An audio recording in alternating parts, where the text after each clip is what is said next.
Hey guys, thank you so much for downloading and listening to this episode of On the Beat. Have you rated or reviewed us yet? If not, why? The best way for us to grow is by sharing us with your friends and rating and reviewing us wherever you get your podcasts. Spotify has a new rating feature right on our podcast front page. It is super easy, and the more 5-star ratings and reviews we get, the better it is for us to grow. If you screenshot and DM us your review, we'll share the most flattering ones on an upcoming episode. Thank you so much for listening, and your support is marvelous and appreciated.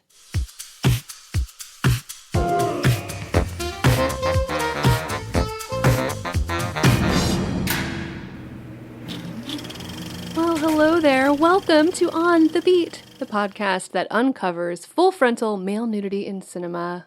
My name is Laura, and I am joined by my co-host, Ryan. Hello.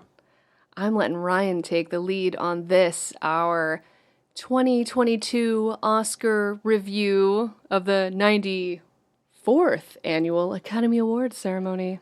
So, I don't want to piggyback off the back of a disaster. I think that's very much out of taste.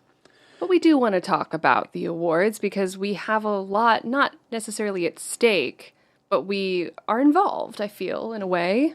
We're a film review podcast. We're also a film interview podcast. Yes. Our focus is very much on cinema and film and movies. So the way that we've kind of positioned ourselves, it would be very short-sighted of us to not cover the Oscars. I had ideas of how to cover the Oscars well before we saw the Oscars. And then after we saw the Oscars, I was like, we need to cover the Oscars. We sure do, yeah. It's a very funny thing. And I guess like the slant on this particular episode, this is a bonus, so you're getting extra content. Woo! Completely for free. And obviously this is being recorded maybe a good week after the fact. But the thing is, we're not going to cover the stuff that you think we're going to cover. Well, what are we going to cover, Ryan? So we've uncovered certain films that have been episodes on this podcast that were up for awards. Indeed. And many that were not up for awards. Sadly, yes. And I guess the reason for this episode, at least kind of from my own perspective, was that it was a nice bookend for some of the stuff that we did cover, but also kind of questioning a lot of the reasons why some of the things that we did watch and did cover, why they've seemed to be absent from this particular award cycle. Of course, and there's even things and films that we watched and enjoyed immensely. I don't know if anyone follows us on Letterboxd, but you can see the stuff that we really like. Yeah. But stuff that came out this year that was just missed. Yeah, and Some that's of the not things to I loved. and that's not to say that they were missed entirely, because Correct. there is the Spirit Awards. The Golden Globes are just the bastard child of the Academy Awards. You will kind of find out that I've got a slightly biased opinion against those two main award shows, and I feel like they suffer from the same unique problems. But Old white men. I guess so. Let's kind of give a nice rounded view. So let's talk about the films that won. I don't care about the rest of the nominees. We're going to go into the nominees and we're going to try and figure out like why films were absent and stuff like that. And then, we can get into the controversy a little bit of it. We're not going to cover the main things and the main reasons why this award show is getting a lot of attention. You can listen to any other podcast or any other news outlet to figure out what's going on with that bullshit, because that doesn't concern us. We don't cover memes. All right? We don't cover populist nonsense, which is effectively what that is. And we will talk about it probably near the end, but we just don't really give a fuck.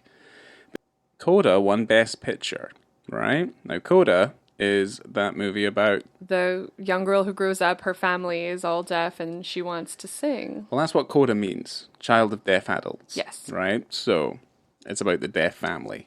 Right. Yes, and for the most part, it stars people who are deaf Yes. and use sign language as their primary language. Absolutely. Coda was nominated for 3 different awards, of which it won all 3, so Best Supporting Actor and Best Adapted Screenplay. Now, Dune. We've seen Dune, the Denis Villeneuve movie. Part 1, Dune. Yes.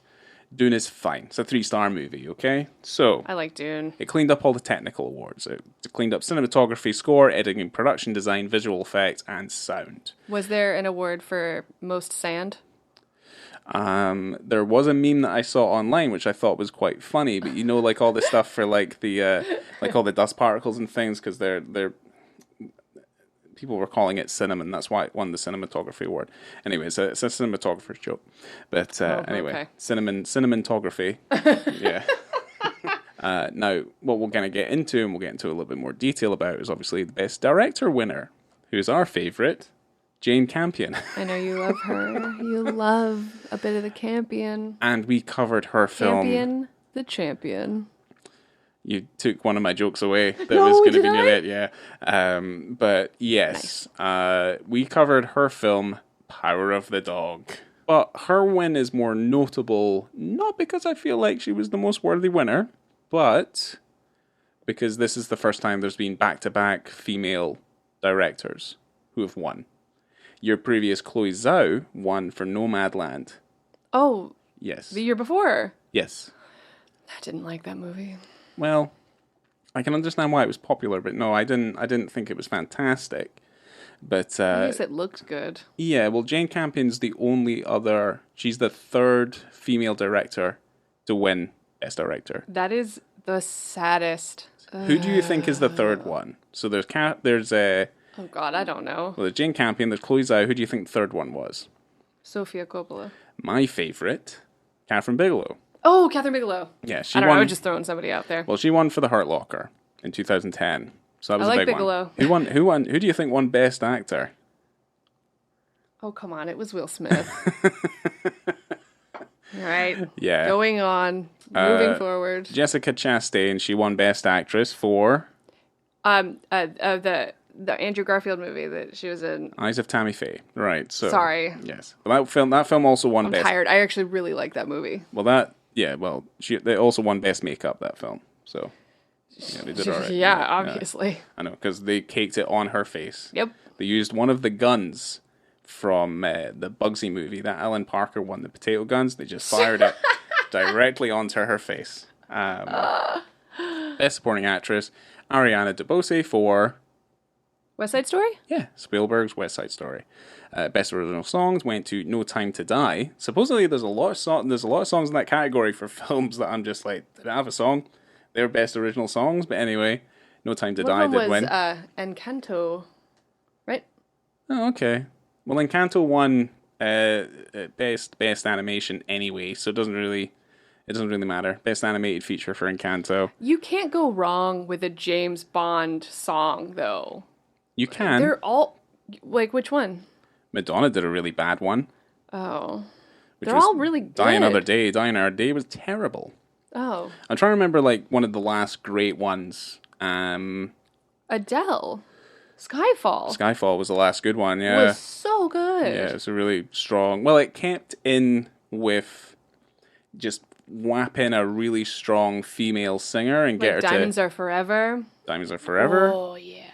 Bit of Goldeneye, bit of Tina Turner. Hell yeah. Goldeneye.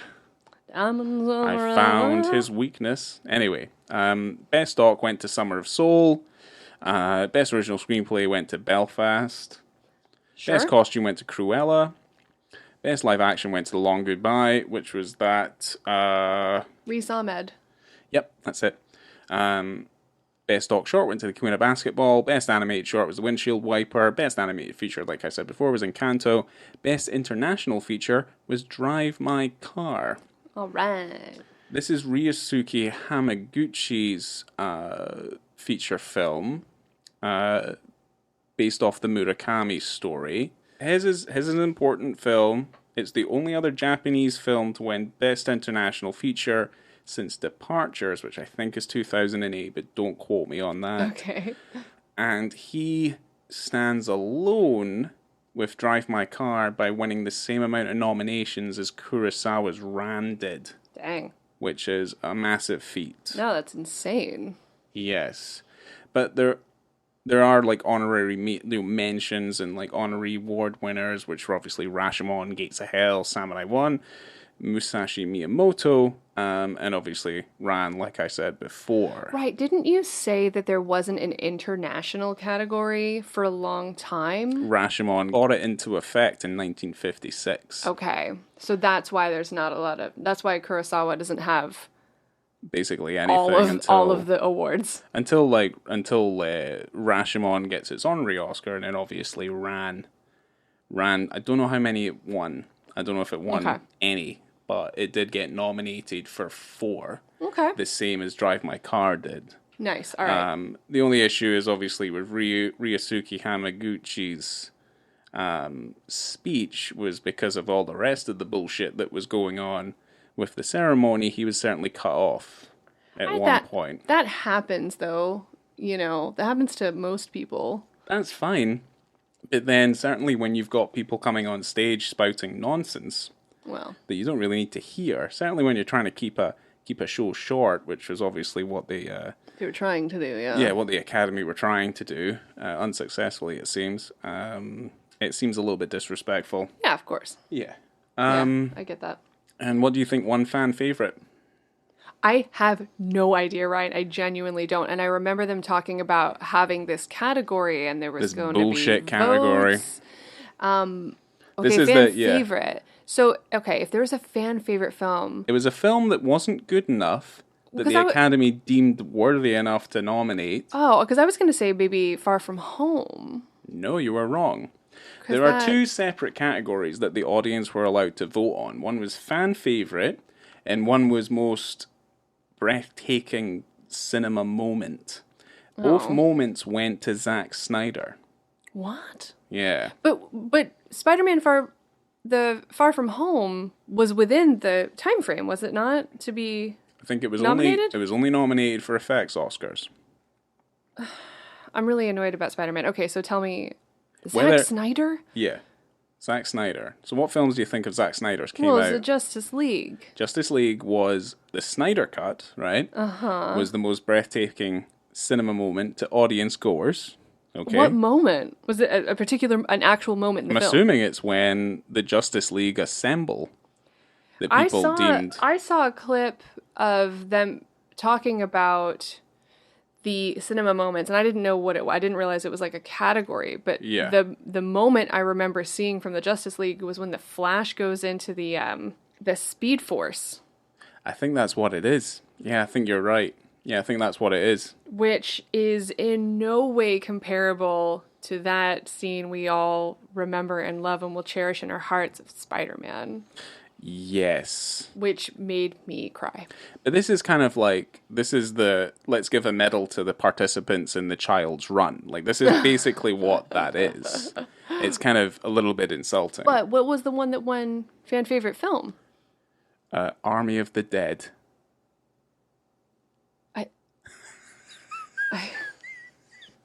Ryan, what?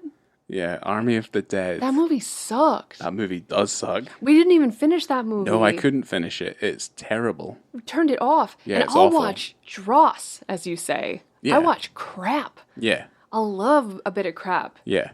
I couldn't even watch that film. Oh, I'm so upset right now. Yeah. It's a film I couldn't finish. It's not very good. Anyway, it doesn't really matter. Okay, all right. Like, it really doesn't matter. That's who won.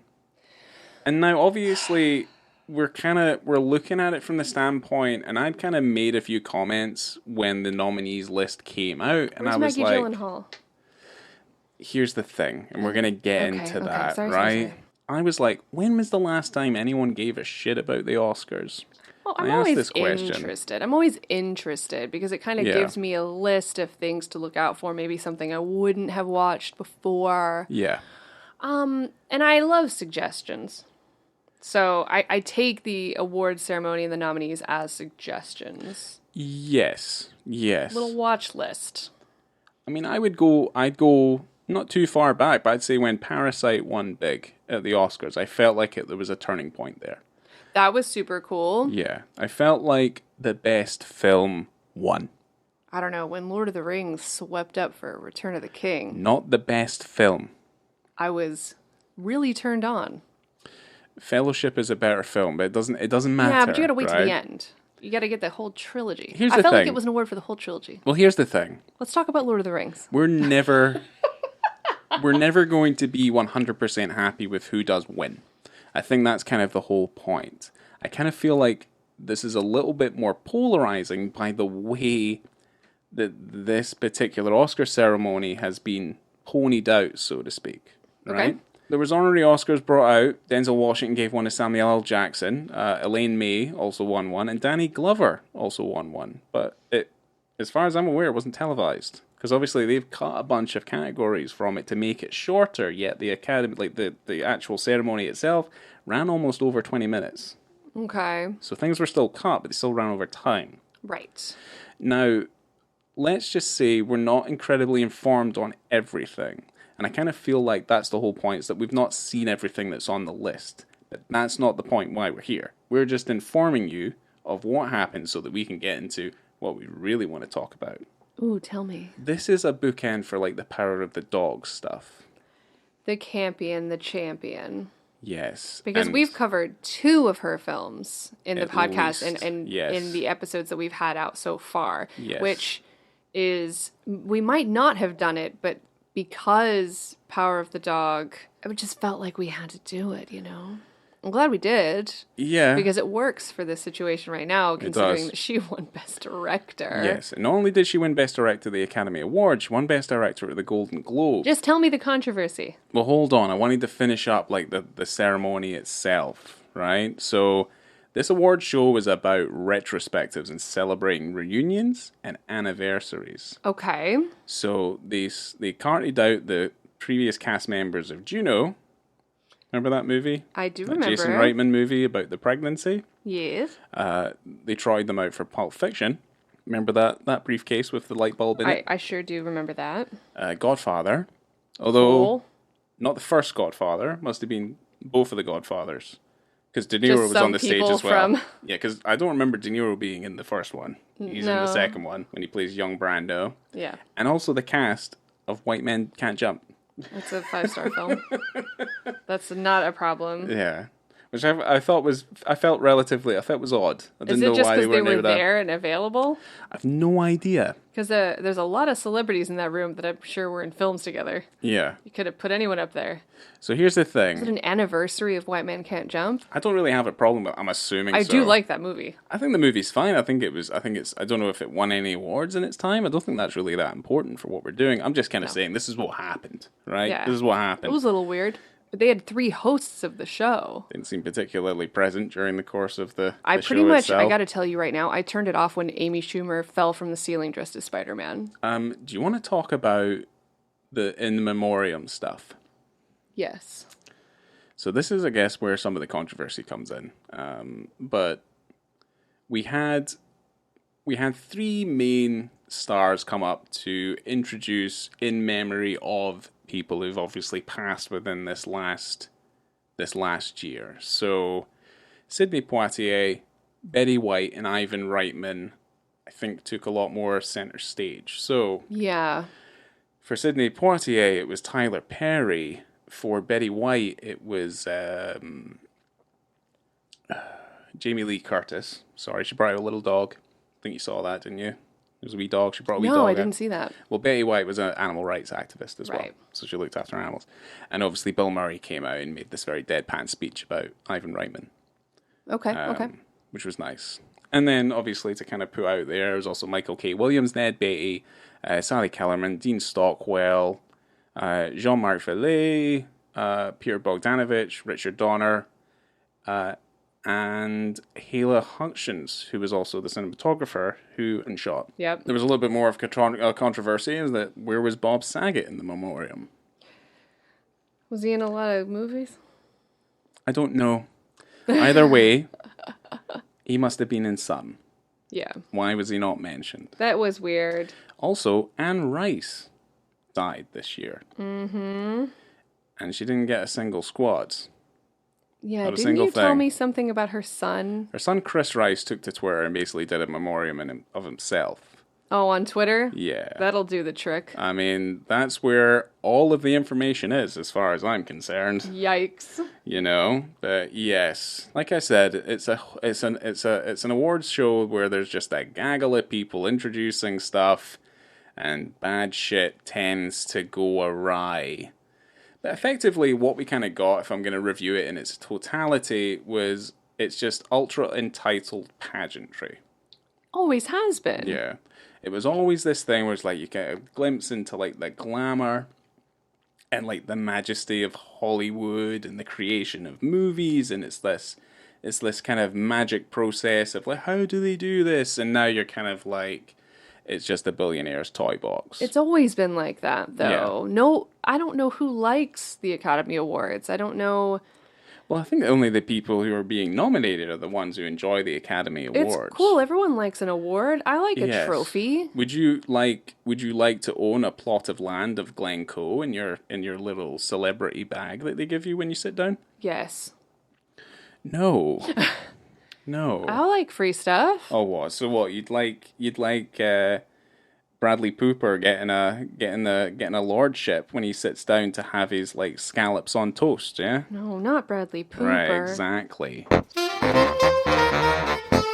Here we go. We're gonna go into like the Best Picture nominees, and then we're gonna go and look at the stuff that didn't get in there. Oh boy. And some of them were ones that we just didn't. We covered on the podcast, and we're kind of bemused as to why they didn't get any further than they did. But Yeah. here's the actual Best Picture nominees: Belfast, Coda, Don't Look Up, Drive My Car, Dune, King Richard, Licorice Pizza, Nightmare Alley, Power of the Dog, West Side Story.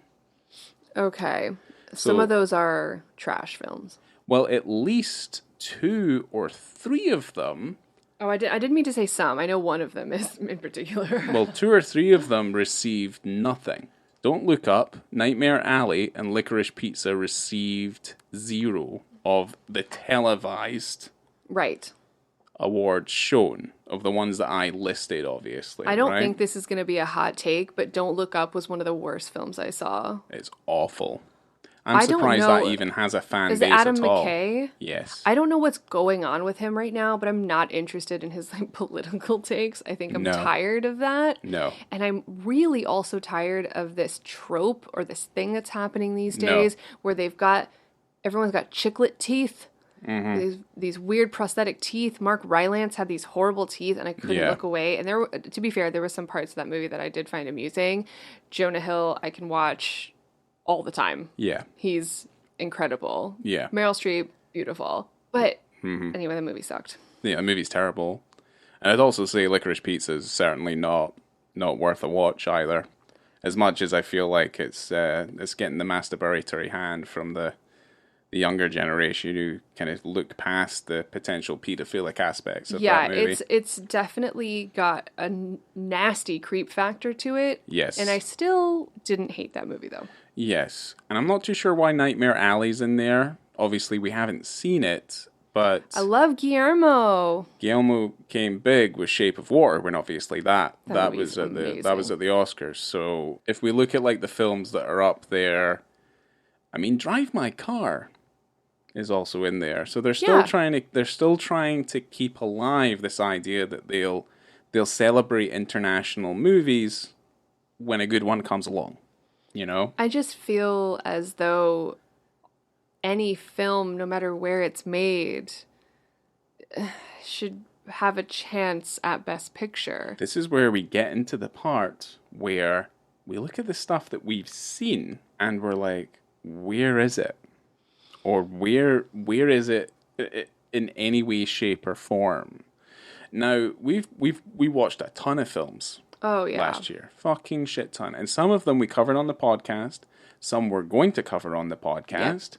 And this is just kind of our like single understanding of where these films are. And I don't think like films like this, like if something's good, it's never forgotten. Like it's always out there. Yeah. And we kind of live in a time right now where being in the film industry, it's either the best time to be in it or it's the worst time to be in it.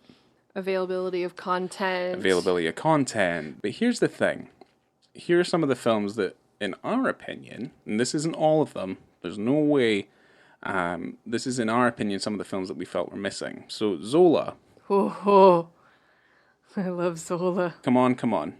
Mm-hmm. Joaquin Phoenix movie. Yeah. The Last Duel. Well, I don't. No. We covered it on the podcast, that's why it's on the list. Do I feel like it should have gotten anything? There's a lot of buzz from people who were like, where is it? Why is no one nominated? Why is this not happening? All these other sorts of things. Yeah, what about the Gucci? Nothing. Nothing for the Gucci. And I don't really care if the Gucci did very much, to be fair. I mean, well, out of my Ridley Scott's last year, I liked Gucci more than I liked Last Duel. Yes, out of the two that he made and he released last year, Gucci is the more tolerable of the two. You could edit those two films together and they would look exactly the same. Here's the biggest one. Titan. This was France's official submission after winning the Palme d'Or. And it got completely ignored. It got nowhere. Nothing. Absolutely nowhere. Oh, Titan. My sweet, sweet Titan. Yeah. Julia Ducournau. And we've mentioned Julia Ducournau when we did... In the cut. Because she, at that point, literally it was within days of us recording, she became the second woman director to win the Palme d'Or. Yep, ever. Obviously following in the footsteps of Jane Campion. I was buzzing to watch Titan. Yes. We own Titan. Yes. I love Titan. We like Titan. Yes. Oh, yeah. You like Titan a bit more than I do, but yeah, well, of course I do. I see the value in what it's trying to do. It's kind of got like a kind of Shinya Tsukamoto kind of vibe to it that I'm kind of super into. Now, here's another one. This is a big one. Red Rocket. Sean Baker. Yeah. Where's the Best Actor nomination for that movie? And I feel like Sean Baker, it was Sean Baker, right? He directed it, yeah. Has gotten a lot of good feedback for his films over the last few years, and all of a sudden, nothing for Red Rocket. I'm pretty sure it did okay at the Spirit Awards. I'm not 100% sure, but like the Independent Critics Awards and the Spirit Awards, all the indies enjoyed it. It's just what you expect. I mean, this is what we're discussing, but it's what you expect. We didn't get a return. No. On those expectations on some really fantastic films. Anyway. There's some really odd choices here. This next one you're going to mention. I'm fucking baffled. It got nothing. But Pig. Nicolas Cage movie. I don't cry a lot in films, especially if it involves something happening to like an animal. It's my favorite film of last year. But I wept watching that film. It is a beautiful film, and everyone knows I love Nicolas Cage. Nicolas Cage can do anything. I love him. Yeah. But my God, that was quite something. It was a beautiful film. I don't know what they were thinking not talking about Pig. No. But here's the thing, and I'm going to couple the two other films together. But like I'll run through the last few. So there's the Car Counter, which we're going to cover on the podcast eventually. Yep. Annette is another one. That Yeah. doesn't get anything. Green Knight. Oh my God, Yeah, the Green Knight. Green Knight's nowhere. Lamb. Wow. Didn't get anything. Benedetta. Massive. This is another one that's an addition to me. I quite like The Tender Bar, the new George Clooney movie with Ben Affleck. I thought it was pretty good. I didn't see anything. I'm not surprised, but at the same time, I'm kind of like, if you look at like the Best Picture noms, you're kind of just like, why not this one? Why those and not Tender Bar? Yeah. Why don't look up? Why not one of these? Now, the last two, and this is where obviously I get into like a more controversial issue, but certainly there is an absolute host of fantastic female directors out there right now. Yes. Now, would we say that Power of the Dog is the best film of its type, directed by a female, that came out last year? No, not in my opinion. Not in my opinion either. So I would also say Rebecca Hall's directorial debut, Passing, is better. Yes. It's a better film. And I would say that even better than that is Maggie Gyllenhaal's A Lost Daughter. I love The Lost Daughter. So I might be wrong, but I don't know if The Last Daughter qualifies. It might have just been outside the time frame. I don't know if that's accurate or not. I'm going to say it was. Well, no, it was nominated for something, wasn't it? I don't think so. Certainly not in the categories that were televised. I'm only covering the ones that were televised. I think it was nominated for something, so it was within the parameters, but it did not get Best Director It didn't win. nominee. It might have been you know what it was for? It was for actress, probably. Yeah, I think Yeah. it was for Olivia Colman. Olivia Colman got actress. But obviously she didn't win. But nothing for... Oh, and she's incredible. Maggie. I'm so upset. Yeah. We're going to start talking about the Jane Campion stuff. And this kind of leads us into the female filmmaker stuff. So I'm only following this stuff up because we covered Power of the Dog. And we are going to be covering Sweetie. And we're also going to be covering the piano. And I've told you already how terrified I am to do the piano. Because I've really... You think it's going to be worse than you remember? I thought it was like a 5-star film when I first saw it. You are not a Campion fan. No, I get bored. And I don't understand where she's going as a storyteller. I'm not a Campion hater, per se, but No. there are some of her films I like better than others. So here's where the controversy comes in. So her Golden Globe speech, she wins Best Director at the Golden Globes. Okie dokie. Now, prior to this, there had been some comments made from Sam Elliott, right? Yes. Now, Big Lebowski fan. Big Lebowski dude, right? He'd made some comments about the illusions of homosexuality. Now, this comes under the guise that cowboys in that culture, they've been sweeping under the rug any sort of sense that men who are cow ranchers, cowboys, men who ride on horses out in the desert, Okay.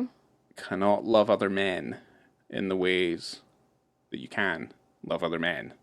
Obviously. And this is what he was saying. Yes. So That he's kind a cowboy can't be a gay cowboy. It's No. impossible. No, it's not possible. Men are men. And Men that specifically take up the career choice of cowboy Yes. cannot be gay. Yes. That's insane. And we already know what the ultimate gay cowboy movie is. Brokeback Mountain. And that's also a movie that we will be covering on the podcast. But that movie, as far as I remember, is sublime. But it's slightly different. We're not really that's kind of more like a modern West. We're talking about the Old West. So certainly as opposed to say like, Power of the Dog is not Old West. It's not Old West? No, I think, Sam have cars. Well, Sam Elliott was kind of saying that... I believe they might not have electricity, but they have vehicles. Like, Yeah, this yeah. is 20th century. Well, it's in Power of the Dog, it's in the middle of the Industrial Revolution. Yeah. Yeah, It's so... the 20th century. It's the same as Brokeback. Yeah, they're modernizing. They're modernizing the outskirts of these arid lands, so Correct. to speak. So his comments have not been met very well. Campion repelled that with he's not a cowboy, he's just an actor. Whether cowboys Could be gay or not. could be gay. Or that a storyteller could portray someone who was a cowboy as potentially being gay. Okay. Or a man who's an actor also is not allowed to be a cowboy. Or he is just an actor and not a cowboy. Okay. Fair. So in her Golden Globe speech, she kind of gave a backhanded compliment to Serena and Venus Williams. Now, the reason Serena and Venus Williams are there is because of the film King Richard, which is what Will Smith won the Best Actor Oscar for. Now, that film is about their father Yes. and how they came to be. Okay. Let's say Venus and Serena Williams are known all across the planet as probably two of the most celebrated tennis stars of all time. For sure. Probably the greatest of all time. The goats. Yeah, The yeah. GOATs. Yeah. So in her speech, she addresses them directly and she goes, Venus and Serena, what an honor to be in the room with you. I've taken up tennis. I truly have. And will. If you want to come over and give me lessons, I would truly love it. And everyone's laughing at this point, obviously. That's weird. I actually had to stop playing because I've got tennis elbow, she goes, right? Okay. So TMI. the issue was that she then goes on to take a dig at her fellow male nominees, right? No problem. Okay. Now, this is also a thing, because at the Academy, she was the only female director nominated, amongst others, Steven Spielberg, right? And obviously, Spielberg probably doesn't need another Oscar at this point. Yeah, we know he's good. He's got a ton. But basically kind of goes on and she adds, Venus and Serena, you're such marvels. However, you don't play against the guys like I have to. Okay. Yeah, so after realizing her gaffe, so it kind of almost completely negates her argument towards what anybody else would have said. Like, you can't take someone's homophobia to then expose your own sense of white privilege on the international stage. Interesting. Yes. I just kind of thought about it as her just being really horrible at public speaking and not knowing what to say. She's always been really awful at it. And her just going up and being like, well, sorry, Serena and Venus, you know, like, I know you're great, but I'm greater because I go up against men, which for whatever reason makes her think she's better than other people. Yeah, that's 100% what it is. That's strange. Or at least that's how it comes across. Just because you compete against men makes you better? I'm not going to say that she's not competing, because she's working in a male-dominated industry and has been male-dominated since its inception in the 1890s. No, and I'm never going to bring down a woman for succeeding. I think it's incredible. And I'm glad that women are breaking through as they should. I don't think it should even have to be this way. No. I don't understand. We have so many brilliant female directors and screenwriters, cinematographers. So I think we are surrounded by great female directors. Now, I don't know if Jane Campion was the best horse. Who would you have rather seen up there? Rebecca Hall, Maggie Gyllenhaal, Maggie. Julia DeCurno. Oh, Julia. Sweet Julia. Yeah, it's a bitter pill. Yeah, of all, like, why couldn't they have been nominated?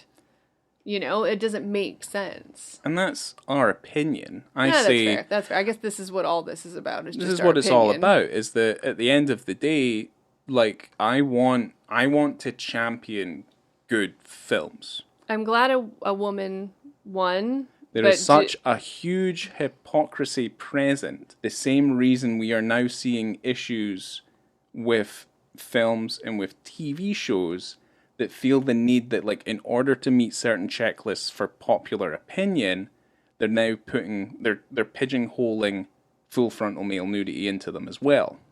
Don't even get me started on all those fake wieners. And that is the thing. Like, this is why I felt like this was strong enough to do an episode on its own, and also we're kind of looking at the overall picture that we got with Power of the Dog, which was one of the more celebrated nominees. Probably not one of the best, but certainly one of the most celebrated nominees at this year's Academy Awards, because the Academy is rife with controversy. Oh, yeah. Yeah, they don't condone violence, right? No.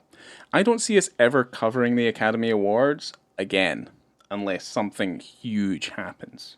Like, something changes. I mean, that's fair. I mean, I'm sure that we'll mention it if some of our movies get in, you know? I think it's always fun. It'll get a wee clap. You know, there's an air about, like, this Academy Awards, like, oh, it's so controversial, like, they're only going to remember it for this one thing, when really there's other things that I feel like it's just not able, like, there's no sense of ever having this sort of inclusivity that it feels like it demands. Yeah. When there's so many humps with its history that it needs to try and jump over in order to make it work. And then that takes me to Sansheen Littlefeather, also known as Marie Louise Cruz. So this was at the 45th Academy Awards in 1973. Basically, Marlon Brando declined his Best Actor award for The Godfather this year. What? Can you do that? I mean, you can. Can you win and then say no thanks? Pretty much. That's weird. Yeah. I wonder why. So he was a huge activist for Native American civil rights. Oh, okay. Huge. Well, that's awesome. And pretty much he boycotted it. They protest against it. So this is when Marie Louise Cruz ends up going on stage and she makes a speech in regards to this particular moment in history Okay. to protest it. No. So instead of taking the award, he goes, "No, we shouldn't have awards. I don't want this. You need to listen, and I'm going to take this time for you to listen to this really important thing about our..." Yes. And during the course of this speech, she's booed. She's also cheered. But eventually she leaves, and I guess like the crux of it, and I'm not gonna recite the whole thing. You guys can look it up online. But basically about the treatment of Native Americans in cinema. Okay. Their representation, in particular in cowboy movies, is they're the villain, they're the enemy. They have a very particular look, and they're not usually played by Native Americans. Mm-hmm. Yeah. Now, John Wayne had a problem with this. Oh. Yeah. Oh, did he now? He wanted to get on the stage, and he wanted to get her off the stage and stop her from talking. Jesus. So there was 6 security guards there to prevent him from doing that. But luckily, she was able to make her speech and then leave. I think that it's absolutely mental that you've got frickin' John Wayne back there like, "Oh, I'm gonna get her." Like, this stuff it seems to be deep rooted into not only the telling of the genre, but certainly people's opinions in regards to that particular period in history. Hence why Sam Elliott's saying certain things. But then also there's a level of ignorance that comes from the people who make films within that period as well, which I don't find to be understandable. And then obviously everything's a kind of big wash. But then I look at the Academy just in itself, where it's like, I feel like it needs to address these things in order for people to move forward. Now, I'm not even going to talk about that moment. I couldn't give 2 fucks. But here's the thing, and this is what I'm kind of leading towards. And I just want to get this shit out here, because I feel like this has just been a long time coming. I've just wanted to say certain things, and I'm fucking sick of it. Okay. And here's the main thing. Helena Hutchins, right, was the cinematographer who died on the set of Rust, right? That Alec Baldwin movie. Yes. Right? Why at no point are they even addressing any sense of developing better measures for on-set safety? Yeah. Why do folk like Brandon Lee have to be shot dead? And then, let's say, 10, 20 years later, cinematographer ends up getting shot and leaving 2 kids and a husband behind. Yeah. Because of a movie. Why is none of that being addressed? That's tragic. It's tragic that it isn't being talked about. And the problem is like, and it's the same with all the memoriams, is that, you know, they'll focus on certain people and then they end up being this like long laundry list, unfortunately, of, you know, past stars, past actors, past crew members, where really like their entire career just ends up being dissolved in JPEG, and then it's the end of it. Like, they feel like it's suitable enough to do that, when really the film industry itself requires a lot of fundamental change. Unions, better working hours, better working conditions, safety on set. So I don't give a fuck if Will Smith smacked out Chris Rock. That's 2 millionaires having an argument over Will Smith's wife because of what was said. Yeah. No one's actually addressing any of the fundamental issues. No, that's fair. Get your toys out your fucking toy box and try and improve the industry as a whole. Yeah. Instead of it just being a dissolved in JPEG at the end of a tenuous year. Yeah, you're right. Yeah. But that was my take on it. I think I remember when it finished, and I was watching bits and bobs of it. And I was just like, maybe they should just stop. Yeah, too much money involved. Maybe they just give people their awards and then let's just all go on again. But how are we going to see what everyone's wearing? We'll never know. I don't care. Here's the thing. Here's a nice bright thing. We'll kind of end on this. But, like, did you see the Lady Gaga, Liza Minnelli bit when they announced Best Picture? When they came up on stage? I don't know. I thought it was, like, a really nice... Because they're very similar actors. Come from, like, musical backgrounds. Right. And obviously start acting and doing musicals. Obviously, Liza Minnelli won for Cabaret back in the day. Love Cabaret. And I remember her from New York, New York. Mm-hmm. And obviously, Gaga was in A Star Is Born, the the new Bradley Cooper one. Which I is love fine. Lady Gaga. I really do. I think like she's her as well. awesome. I like Liza her as well. Minnelli's incredible. Yeah. But I felt like after all the jokes, all the nonsense, all the bullshit, at least that was a nice thing to see. Yeah. You know? Yeah, that's true. That's true. But yeah. Do better. Well, I appreciate your thoughts. It's definitely a lot to think about, and I really do hope that we get better results next year, you know? And things change. I mean, that is a big ask for the Academy, and it's pretty sad, but I think it kind of boils down to the fact that, like, it really doesn't matter who does win. Like, we already kind of know what we liked. that's true. Film is a very personal thing. I feel like film itself, movies, and like what we take to heart, it's all very personal thing. Yeah. I feel like it's just about avoiding the pageantry, which tends to dissolve the magic of it a little bit, you know? Yeah, I could see that. Because it's less about a love of cinema and movie making and more about just getting good viewing numbers. And just pushing the next thing, pushing the next film. Pretty much. We're in such a saturation period that, you know, I feel like the things that do push through and they do quite well, I feel like they need to be celebrated more than some of the dross that we are kind of subjected to. Yeah, we're going to get some food now because we've ran well over. I thought this was only going to be about half an hour. Have fun editing this. Thank you so much for giving us your thoughts today, Ryan. I'm not and cutting a single thing. Yeah. I'm here on the sidelines. I'm Laura. Oh, I'm Ryan. I'm fucking angry. And we'll see you soon. We'll see you next time. Oh, love y'all. Yeah.